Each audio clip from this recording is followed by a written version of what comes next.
On Netflix, I watched Man vs. Snake. It's actually played at Tallgrass in 2015. Kind of under my nose. I probably would have caught it. But anyways, I watched it on Netflix. This is from about last year.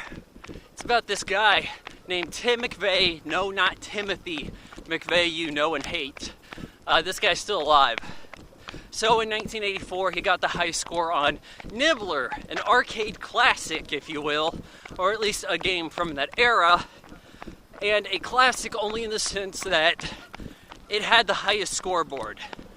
All nines, it rolls over at 1 billion, and so he was the first person to score 1 billion in an arcade game. And it's not a super challenging game. In fact, to get that 1 billion, it requires marathon play. You're going to have to spend a lot of time on the machine, like 2 days. I think it's 36 hours is what it takes to get to 1 billion. So anyways, he finds out later in life, like only a few years ago, that he doesn't have the highest score. An Italian guy shortly after him beat it. But Twin Galaxies, the arcade scoreboard, doesn't seem to recognize that score because it didn't happen under their supervision. But anyways, he decides, you know what, I need to get my legacy back. He gets in shape, drinking a whole lot of, I think it's Monster, and he tries to train himself. He works a day job doing some machinist stuff, but when he has time off on the weekend, that's when he tries to give it a run.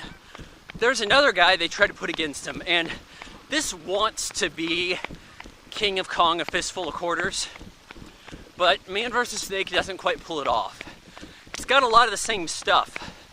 You have the referee, you have Billy Mitchell, you have the faces from King of Kong, but the guy they bring in to be the bad guy isn't really the villain that Billy Mitchell is.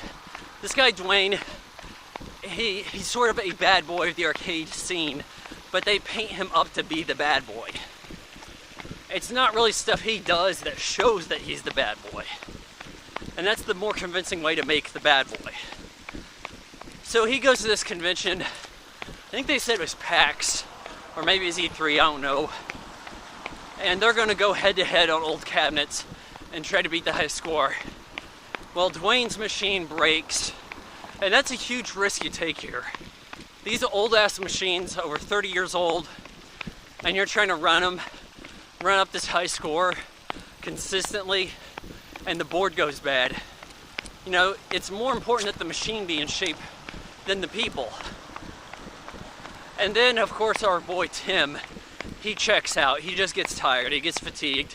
He gives up. Oh, but we keep going back at this. It's tedious. He tries again and he fails. Then by the end of the movie, Dwayne has done it.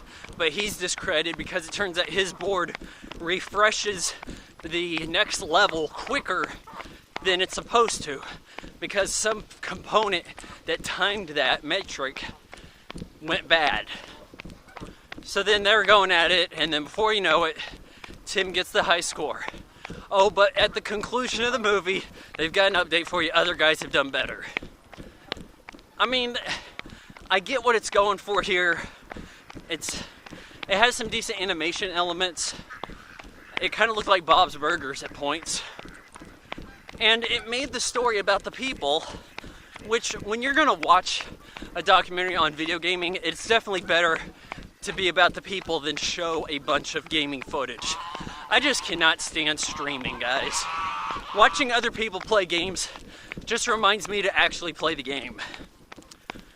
But, you're better off watching King of Kong if you have access to it. I give Man vs. Snake, the twisted and tangled tale of Nibbler, 2.5 out of 4 stars.